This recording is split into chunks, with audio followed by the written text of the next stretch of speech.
Hello. Hi, YouTubers. This book that we have been reading, that I wrote, or that I wrote, no, that I've been reading to you. Can you see it?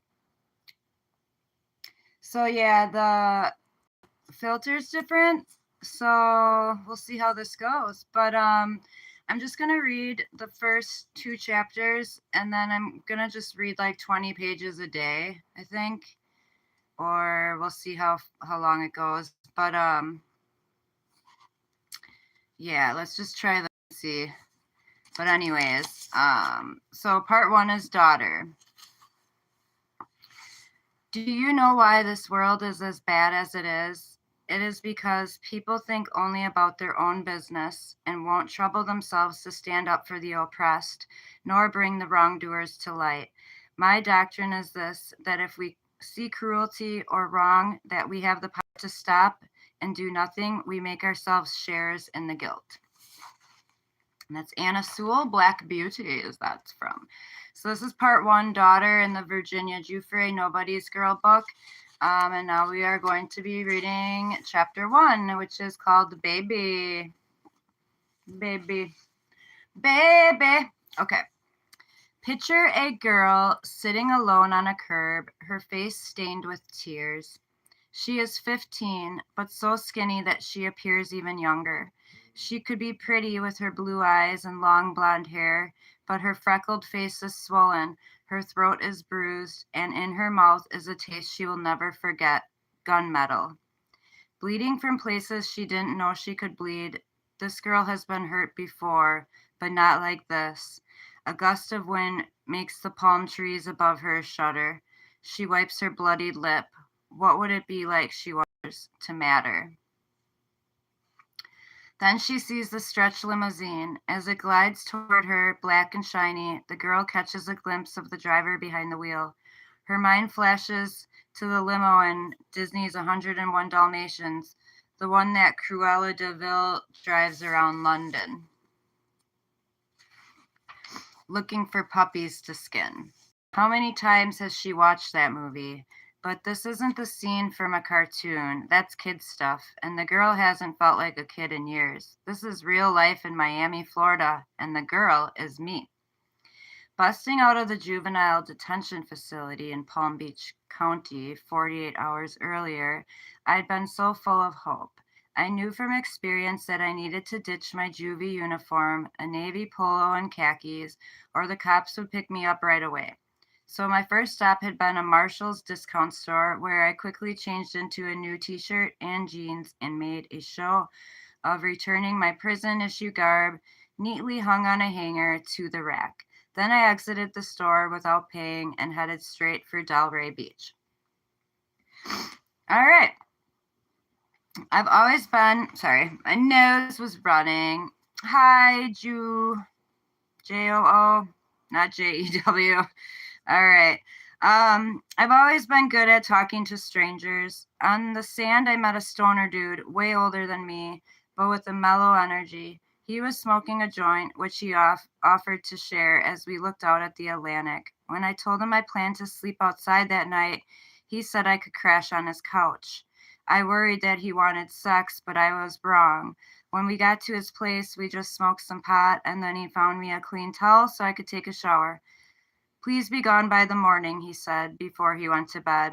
I go to work early, and please don't fuck up my house. Do the right thing. Not all men are monsters. Hi, old guard. Hi, Jew. Why are you scared, old guard?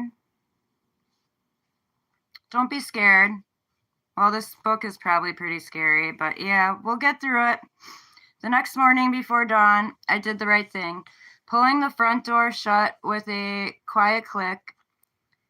Then I headed for the train station where I took most of the money I had, a $20 bill I'd panhandled from a gas station attendant, out of my ponytail scrunchie where I had hidden it, and brought a one-way ticket to Miami. An hour and a half later, I arrived at the Miami-Dade station, 50 miles. Oh, Dexter! Dexter! Okay. Anyway, from the station, I headed out east, figuring I was about an hour's walk from the ocean. Right away, I saw the pink and orange glow of a Dunkin' Donuts up ahead.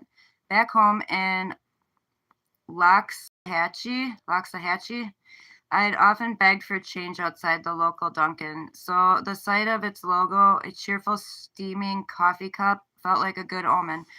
I went inside and bought 2 of my favorite chocolate-topped donuts. With food in my stomach for the first time in days, I walked out feeling confident. I had no place to go, but I'd figured it out somehow. I must have been walking for about 20 minutes when a white van pulled over just ahead of me. Need a lift? The driver asked, sounding friendly. I'm going your way. Maybe it was the sugar high, but my guard was down. Besides, it was hot and humid, and the dark-haired driver looked like a skinny shrimp. Bigger than me, but not by much. I got in and buckled up. The driver glanced at me, then back at the road. He was probably in his late 30s and dressed as if he worked construction. I need to make one quick stop, he said. He owed someone money, he said, and needed to pay them back. That's cool, I replied in a voice I hope sounded tough. Oh, that's cool. The van turned away from the water, then parked in front of the seedy-looking motel. Come upstairs with me, the construction worker said. It'll only take a sec. I followed him, then through a door into a dingy, worn-out room. Oh, God. He was on me immediately, and I knew right away I had underestimated his strength. He overpowered me and held me down on the bed, one hand around my neck. All right, this is trigger warning. Then he pulled a gun and put its muzzle into my mouth. He raped me from the front first and then from the back. The only lubrication was the saliva he spit into his palm. He choked me until I lost consciousness. Then he let me breathe, choked me again. I imagined myself dead, dumped into a ditch. And then a miracle. The man's cell phone rang, and he released me so he could answer it. Stay here, my attacker told me. Try to leave and I'll find you and I'll kill you. Then he turned back to his phone and stepped outside. I suspected he was going to kill me either way. So I waited until I couldn't hear his voice anymore, and then I ran. That's how I became this tear-stained girl sitting on a curb in an empty beach parking lot. It is dusk when I see the limousine slow to stop in front of me. The tinted rear passenger window hums as it opens, revealing the pasty face of a stranger in his 60s. He is heavy-set, balding. I watch his eyes as they roam over my swollen, bruised face and battered body. Oh, you poor baby, the old man says.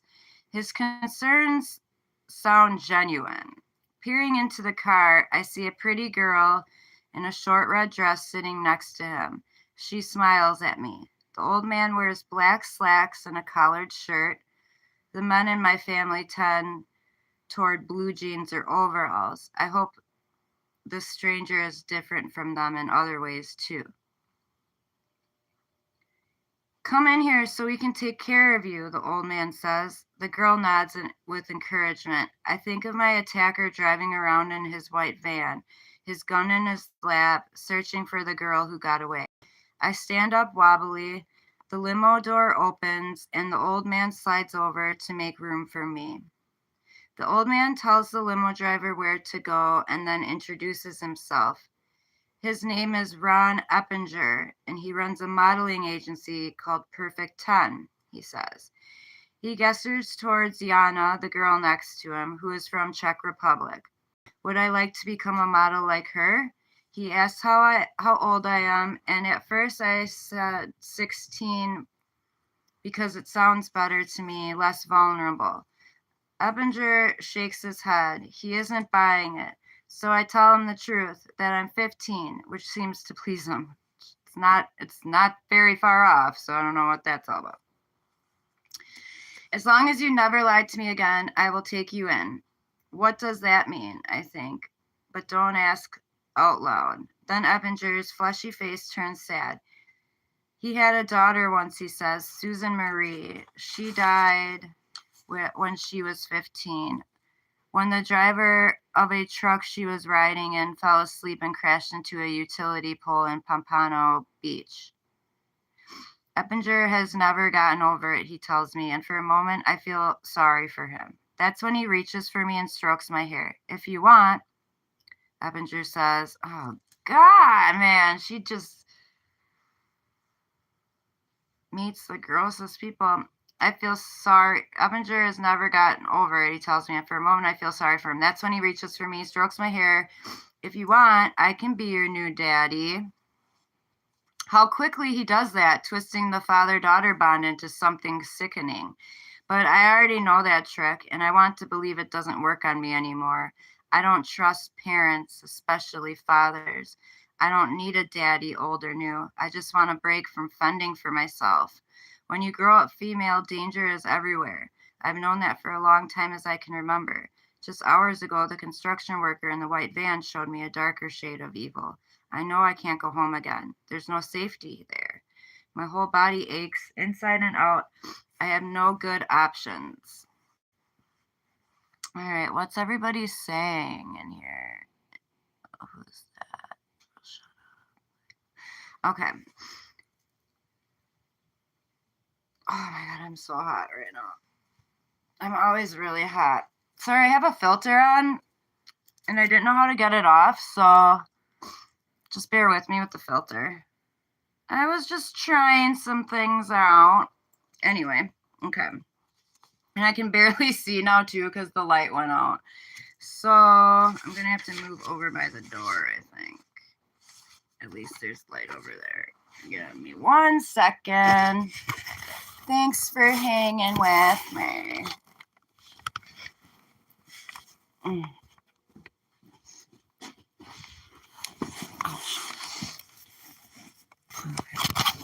it's a little bit more chillier by the door, so that will be good. It's not like you really need to see me anyway, right?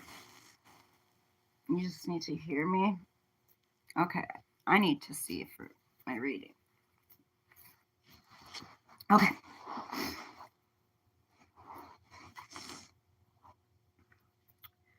Where was I? I just need a break from anyone you grew up green. The old man, the model, and I order takeout from an oceanfront stand. As we eat, I scarf mine down like an animal. We listen to the waves. Then Eppinger says he wants to take me shopping. We go to a nearby Gap Kids, and he steers me towards shorts that don't cover my backside and tops that are way too small. From the look on the saleswoman's face, it's easy to tell what she's thinking. This isn't what most grandfathers buy their granddaughters. Next, we go to the lingerie store where Eppinger seems to be a regular. He picks out G-strings and other lacy things that I've seen girls wear in the movies. He holds them up to my newly developed body, leering. Finally, he tells the chauffeur to take us home. Inside the huge apartment in Key Biscayne, with its sweeping views of Miami across the Rickenbacker, I don't know if I'm even saying this right, but Rickenbacker Causeway, Eppinger introduces me with a wave of his hand to 5 other girls, most of them wearing underwear or nothing at all. Only a few speak English. Then he takes me to a back room, his back room. There is a circular bed and a mirrored ceiling. I ask where I can sleep. With me, he says. Part of me feels a familiar dread. Is it too late to get away? But another bigger part remembers how life was in rehab and in foster care, and worst of all, on the run. Maybe this is the way all men behave? I'm tired. I want to feel nothing. The old man calls me baby. I'm the youngest girl there, so the nickname sort of fits. I want to become someone new so badly that I accept it. Baby is now who I am. And it's breakfast time. So now it's a new spot in the book. So it's breakfast time, and my kids, ages 11, 14, and 15, are tearing around the house, almost late for school. At the sunny end of our kitchen island, I sip a perfect cup of coffee, cherishing the chaos. My husband, Robbie, hands out the lunches he's packed, 3 healthy snacks and 1 oversized sandwich. Robbie's family is from Sicily, and his Italian subs are hard to beat. My job is to confirm that everyone has their homework, their permission slips, their GI uniforms for their after school martial arts classes. As Robbie herds them toward the car, I hug my daughter and two sons tight, ignoring how they wiggle to get free. Hurry up! Robbie yells. That bell is about to ring. Then impulsively, I decide I want to come too. Though still in my pajamas, I jump in the front passenger seat as Robbie opens our electric security gate, and I marvel that this is my life. Later, I'll take a Pilates class and make I don't even know, cock oven for dinner, giving Robbie, our family's primary chef, a well deserved night off. But first, I must return to the job of examining what came before. It's no fun, this task I've assigned myself, but it is necessary. Would it be easier to spend my waking hours walking the beach with Juno, my French bulldog, or taking my daughter Ellie shopping for earrings, or getting ready to overdecorate our house for Christmas? My husband complains every year, but I can't help it but go overboard on Christmas. Yes, it would be easier, and I do all those things too. But it's finally time. I decided to put all the puzzle pieces of my life together. I couldn't do that as a child, which is part of the story. Children don't have the luxury of that kind of reflection, especially if they are in bad situations as I was. They must focus all their energies on simply trying to survive. In the present, my life is organized around two things: my devotion to my husband and children, and my determination to hold my abusers accountable. Part of me would prefer to start in the here and now, describing the gratitude I feel as I arrange Santa Claus figurines, say, or shiny strands of tinsel, but my past demands an audience. It has been hidden for too long. So, how did I end up in Miami? Penniless, battered, and alone at age 15. There are so many answers to that question, but if you'd asked me in 1998, unpacking them all would have hurt too much. Instead, I would have offered the shortest explanation. I ran away. I would have said, I ran away from growing together. Chapter 2, Growing Together. All right, and then I'm going to stop after chapter 2, and then I will come back and just try to get this. I want to, otherwise, we'll be reading this book for a long time. And I was thinking, like, I'm sure a lot of other people want to know what's going on. And I know when the Britney Spears book came out, I was watching other people's videos to get the scoops. So I will try to read this as much as I can. Okay. Growing Together marketed itself as a tough love treatment center, but the truth was that it left the love out of it. By the time I took a seat in Eppinger's limo, I had been trying to escape for nearly a year. I hadn't volunteered to become a Growing Together client.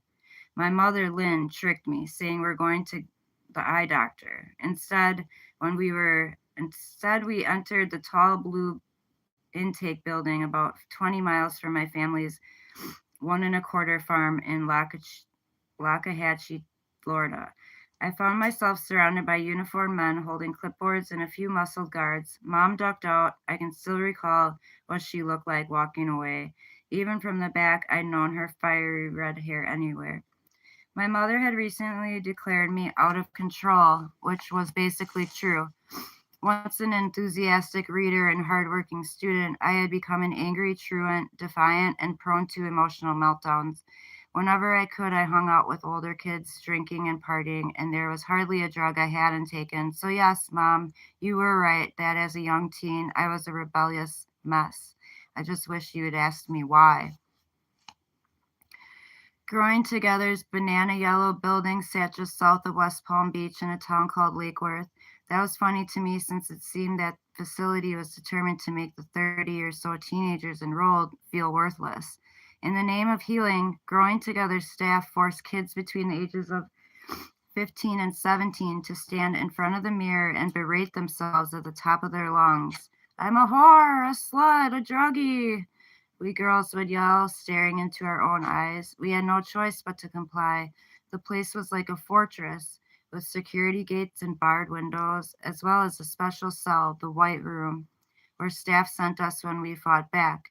Eventually, I would spend lots of time in the White Room, which had no toilet, no mattress, and only a cold concrete floor coated in the filth previous occupants had left behind. My longest stretch in solitary confinement was 3 weeks, but that came later. All right, can I take this thing off? Oh, I can. Oh, there is no effects. All right, one sec.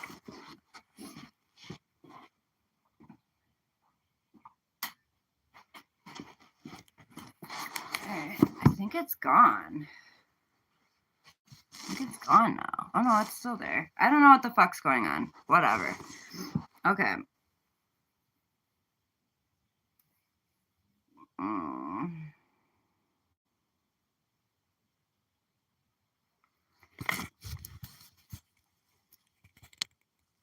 Let me see how I can get this off. There we go. Okay, sweet. All right, I got it off, guys. Yay, me. Okay, Growing Together's banana yellow building sat just south of West Palm Beach in a town that was funny to me since it seemed the facility had determined. Okay, I already read all that. All right. Eventually, I spent a lot of time in the white room, which had no toilet, no mattress, only a cold concrete floor, and the filth previous occupants had left behind. My longest stretch in solitary confinement was 3 weeks, but that came later. At the beginning of my time there, I tried to give growing together a chance. During the day in group therapy sessions, I opened up a bit to the counselors. I told them about how when my mom was drinking, it was as if she became another person. One moment she'd be laughing, the next she'd be yelling. She'd throw things, coffee cups, cold macaroni and cheese at me and my little brother, Sky, and who was 5 years younger and whom I'd adopted. Oh, no, adored. Sorry, not adopted. But Sky, she calls him Skydie. But Skydie was just caught in the crossfire. I was the one Mom always seemed furious at. She'd get this look in her blue eyes. Skydie and I called it the evil eye that felt as if she could pierce skin. When she was really angry, she'd send me out to the yard to cut a thorny branch from one of her prized rose bushes. Pick a switch, she'd say. Then she'd make me pull down my pants in front of the neighbors and anyone else who was around so she could whip me with it. At Growing Together, I began to talk about these painful things, removing a few bricks from the psychic wall I'd built around myself. I told staff about a time just months before when 2 boys, one 17 and the other 18, assaulted me in the back of a car while I was unconscious. We'd been out drinking and smoking pot before I passed out, but I awoke to find them taking turns on top of me. I would never forget their giddy voices or how hot and sour each boy's breath felt on my face. In all, I said the ordeal had lasted 5 to 7 hours. Talking about all this stuff with my counselors at Growing Together was difficult, but it gave me something I hadn't expected, the first stirrings of relief. That reprieve would not last long, though, not for nothing would Growing Together eventually be dubbed Suffering Together in an expose in New York Times, an alternative weekly newspaper that was a sister publication to the Village Voice. In December 2004, 7 years after I entered Growing Together, this article would report that for years kids there had been enduring beatings, restraint, imprisonment, and systematic humiliation. The piece identified families that had sued Growing Together for hurting, not helping their children. It described a girl whose arm had been broken by a counselor, a boy who had attempted suicide but was never referred to a psychologist. One mother called the program a concentration camp for clients and parents. The article also noted that the nonprofit facility raked in roughly $1 million a year from donations and fees, typically $14,000 a year per client, paid by parents of drug-addicted kids, some of whom were ordered by judges to attend. I'm not sure who paid me to be put there since my parents had no money. 18 months after the New Times piece ran, the place closed for good. But for 2 decades, it was a miserable hellhole for kids like me. Growing Together's treatment model was a JV version of Alcoholics Anonymous with 6 steps instead of 12. But unlike AA, this protocol depended on pitting kids against one another as we attempted to move between steps or levels. When kids first arrived, they were called newcomers, and the goal was to graduate to become an old comer. If you succeeded, the reward was to be put in charge of other children. Newcomers were not allowed to move around the facility without an old comer holding them by the belt or belt looping them.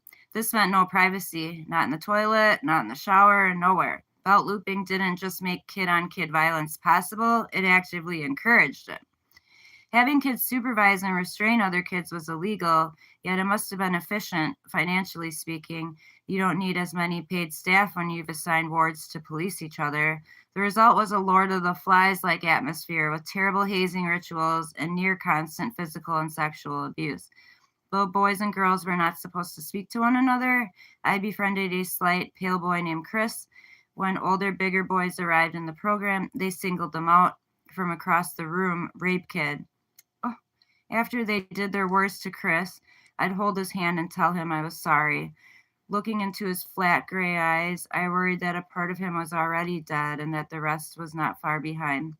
The girls treated each other just as savagely. A gang of the meanest ones accosted a girl I knew, holding her down and molesting her with some sort of object. That wouldn't happen to me, I vowed. I'd been hypervigilant since long before Growing Together. I saw no reason to change. Peril was everywhere. Staff members were either ineffectual or cruel.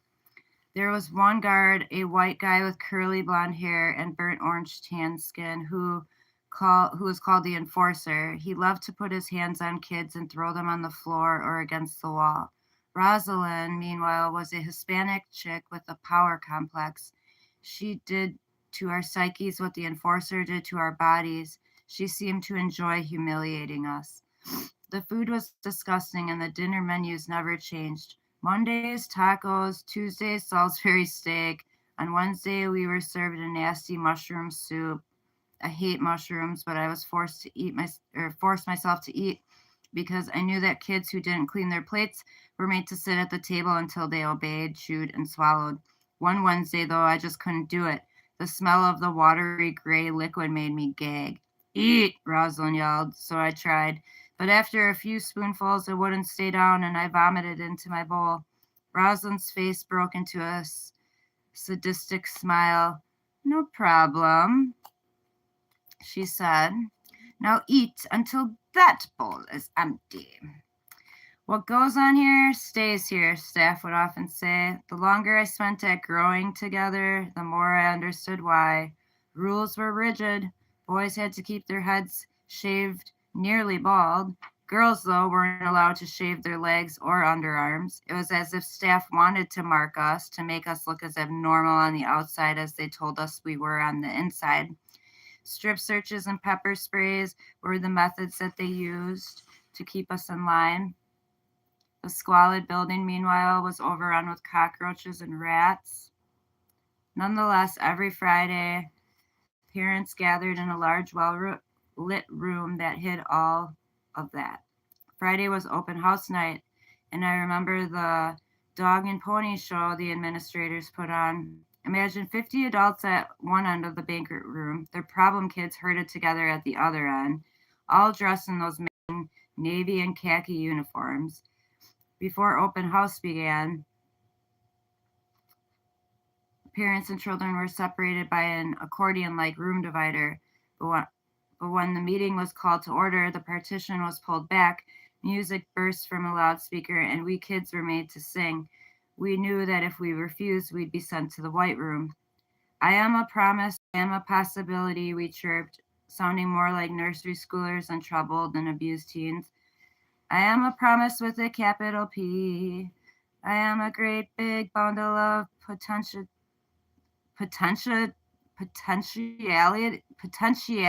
Wow, I can't even say that. And I'm learning to hear God's voice, and I'm trying to make the right choice. I promise to be anything that God wants me to be. That's how they sounded, too. I was there. Staff would then hand a microphone to one of the moms or dads and ask them to describe their child's misdeeds. Chosen parents would recite their lists: drug abuse, petty theft, fistfights, violent outbursts, whatever, without a nod to whatever role they might have played in their kids acting out. It was like watching prosecutors during a trial, except that one, oh, I just wiped that on my hair. Except that one, the microphone was finally handed to the accused, he or she was not allowed to mount a defense. Instead, we were expected to use our time to confess. Only by confessing would we move up in the hierarchy that divided the punishers from the punished. That's a snapshot of what happened inside the facility during the day. Other abuses occurred each night when we were shipped off to sleep at private foster homes endorsed by Growing Together administrators. Typically, these were houses owned by parents of children enrolled in the program, and most accommodated 5 kids at a time. All these homes, mine included, because my parents sometimes took in kids, had been renovated to meet Growing Together specifications. Specific, not Pacific, specific. Sobering stories, I'm looking at you. All right. Pictures and mirrors were removed from walls so there'd be no glass to break. Kitchen knives were hidden. Bathrooms were stripped, leaving only the sink, toilet, and bathtub. Usually the windows and doors of the bedrooms we slept in were rigged with alarm systems. Bedtime was 10 p.m., and we could not exit our rooms until the next morning. That meant no bathroom visits. We had to hold it or pee in buckets. I remember those times. There was one ritual at Growing Together that I embraced. Before bed, we were expected to write in our journals. Staff called these entries a moral inventories. They told us to catalog bad things we'd done, painful things we'd endured, and how we had been affected by both. The more you confessed, the higher up the hierarchy you were allowed to move, which meant more freedoms. The right to go to the toilet unsupervised, or to attend school outside the facility. Inventories that included sexual abuse or underage sex were particularly encouraged. Given these incentives, lots of kids made stuff up. I, however, didn't need to lie. I had plenty of awful experiences to draw on. In the beginning, I had hoped that after reading my accounts of past abuses, the staff would take steps to punish those who had hurt me. Maybe the boys who raped me in the back of the car would be held accountable. But I soon realized that wasn't the purpose of these journals. The purpose was to gather information on us that the staff could use to keep us in check. That's what they do. Sadly, that's exactly what the reason is. I kept a journal off and on, and ever since, at times I felt as if the act of recording what happened and how I feel about it is the only thing keeping me sane. But back then, in that horrible place, the journaling, not the cockroaches or the mushroom soup, is what ultimately broke me. To have chronicled in blue ink on white paper even a few of the atrocities I had suffered, and to have nothing done about them. Counselors told me that they'd alert police about my rape allegation, but apparently the boys said I had consented to the threesome, so no charges were filed. That's what made me see the truth. At Growing Together, my pain was nothing more than a sick form of currency, valuable only if used to climb the program's supposed ladder of achievement. Once I figured that out, I reinforced my psychic brick wall. See? There's no point. I scolded myself. Nobody cares. Fuck the world.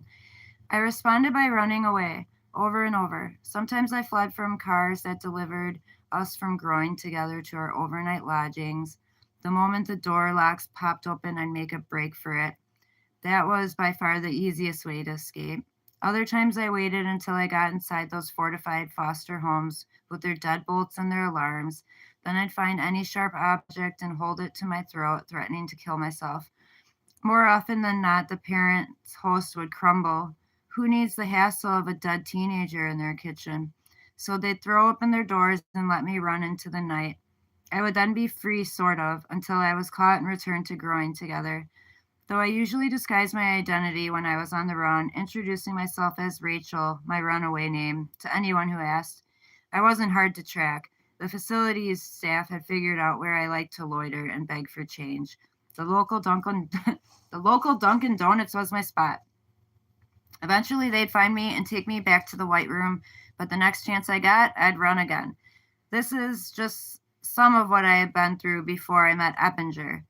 Perhaps it helps explain why I so readily got into the limousine with an old man I didn't know. It wasn't just that I had been brutally raped a few hours before, barely fleeing with my life. No, I had felt worthless for years. Sometimes I worried that what the counselors at Growing Together made me say was true, that I was a whore, a slut, and a druggie. But even if I were all those things, I hadn't always been. Once I had been a daughter, a sister, a beloved little girl. I hated to think about that, but thinking about it was crucial. I see now. Remembering a better time, a time when I did have value, may have been the only thing that kept me from giving up. So that is, chapter 3 is called Virginia Lee. So we will start that. I'm going to come back tomorrow. I'm just going to do this every day for a little bit. And yeah, maybe I'll like do some longer than others, but I just planned on doing 2 today. So thank you all for joining me that did. And I will come back tomorrow. I'll look a little bit better. Oh, I look like shit. Anyways, I'll see you guys around.